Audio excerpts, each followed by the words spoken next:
कृषी खात्यामधला घोटाळा उघड करण्यासाठी अंजली दमानिया यांनी मागवलेली ऑनलाईन खतं परत गेली। यावरून दमानिया यांनी मुंडेंवर आरोप केले आहेत। वेबसाईटला सांगून माझ्यापर्यंत खतं पोहोचू दिली नाहीत असा आरोप दमानिया यांनी केला। दमानिया यांच्या आरोपानंतर धनंजय मुंडेंच्या कार्यालयानं सुद्धा इफ्कोचा हवाला देत स्पष्टीकरण दिलं। कोणत्याही ई कॉमर्स प्लॅटफॉर्मला इफ्कोची उत्पादनं विकण्याचा अधिकार नाही असं धनंजय मुंडे यांच्या कार्यालयानं स्पष्ट केलं आहे। कृषी खात्यामधल्या कथित घोटाळ्यावरून अंजली दमानिया यांनी धनंजय मुंडेंवर पुन्हा आरोप केले आहेत। स्वस्तात मागवलेली खतं माझ्यापर्यंत पोहोचू दिली नाहीत असा आरोप दमानिया यांनी केलाय। इफ्को कडनं हे थांबवून मला डिलिव्हरी न येऊन देणं आणि याचा सगळा डिटेल्स आहेत माझ्याकडे।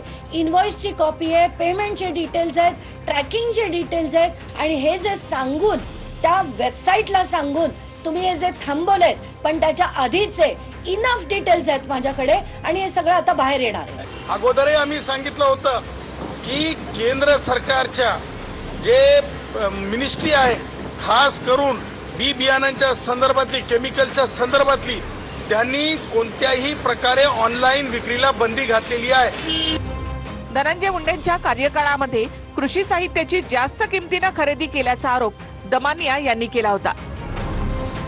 नॅनो युरिया, नॅनो डीएपी, कापूस साठवणुकीसाठीच्या बॅगांच्या खरेदीत घोटाळा झाल्याचं दमानिया यांनी म्हटलं होतं।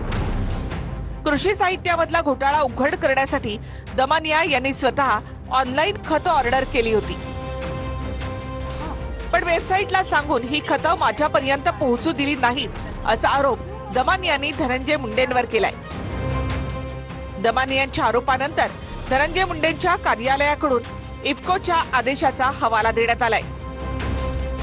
कोणत्याही ई कॉमर्स प्लॅटफॉर्मला इफ्कोची उत्पादनं विकण्याचा अधिकार नाही असं धनंजय मुंडे यांच्या कार्यालयानं म्हटलंय। ई कॉमर्स वेबसाईट्स गैरवाजवी किमती आकारतात आणि रद्द झालेली उत्पादनं विकतात असंही इफ्कोनं म्हटल्याचं धनंजय मुंडेंच्या कार्यालयानं सांगितलेलं आहे।